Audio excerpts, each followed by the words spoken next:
امروز اول ماه مه هست، روز جهانی کارگر. در یکی از خیابان‌های شلوغ و پر رفت آمد شهر استکهلم هستیم. می‌بینید که هزاران نفر به خیابان اومدن تا به وضعیت موجود اعتراض بکنن.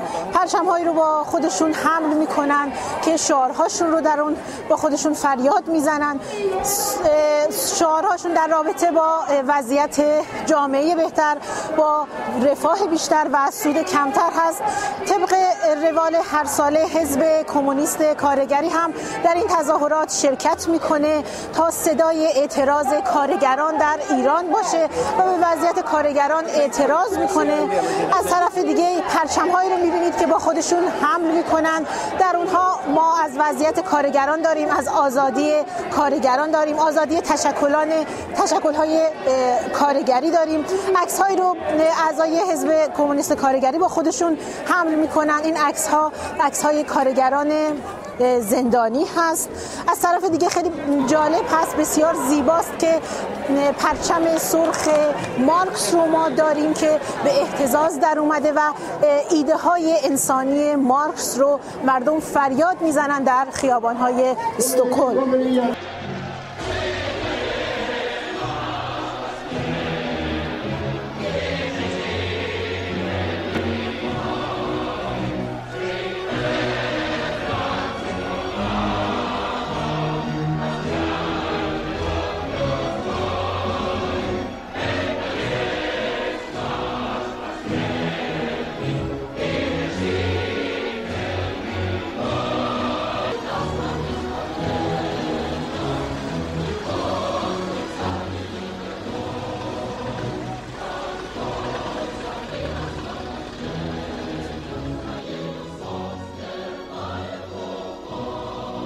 بله، اینجایی که همکنون هستیم محل تجمع تظاهر کننده ها هست که از تمام نقاط مختلف استکهلم بعد از تظاهرات و راهپیمایی در اینجا گرد هم اومدن.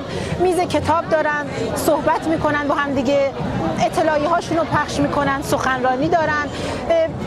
مسئله اصلی تمام این اطلاعیه ها، صحبت ها، سخنرانی ها اکثرا راجع به زندگی بهتر، جامعه با رفاه بیشتر بدون سود هست. طبق روال هر ساله حزب کمونیست کارگری میز کتابی رو در اینجا در این محل تجمع تظاهر کننده ها تدارک دیده که اجازه بدید گفتگویی داشته باشیم با دست‌درکاران این تظاهرات و همینطور میز کتاب. خانم معین علیپور، سلام میگم به شما. منم سلام دارم خدمت شما و تمامی بینندگان عزیز تلویزیون و شما هم خسته نباشید. ممنونم. حقیقتا همونطور که میبینید این میز کتاب حزب کمونیست کارگری ایران هستش که ما تقسیم کردیم با من صدایی هستم برای دفاع از زندانیان سیاسی در ایران که اولین بار خوشبختانه میز کتابشون رو روز اول ماه مه دارن. چیزی رو که من میخواستم اینجا بگم به طور کلی، خب خود شما میدونین روز کیفرخواست کارگران علیه نظام سرمایه‌داریه، علیه اون 1% که ثروتشون و دستمزدشون رو میچاپه. با یکی از چهره‌های جنبش کارگری که در ایران فعالیتاشو داشته و خوشبختانه همچنان در سوئد هم فعالیت‌های خودش رو ادامه میده گفتگویی رو داریم که در خدمتشون هستیم اینجا. فرامرز قربانی، خسته نباشید میگم به شما. منم سلام دارم خدمت شما بینندگان عزیزتون.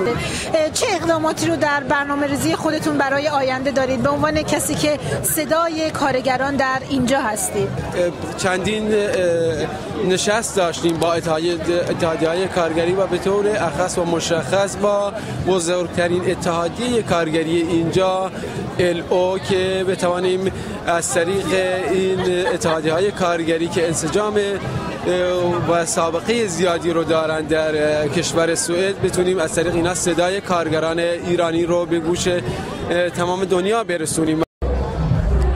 گوشه هایی بود از تظاهرات ها و راهپیمایی های روز اول ماه مه، روز کارگر از استکهلم. گلشن حیدری.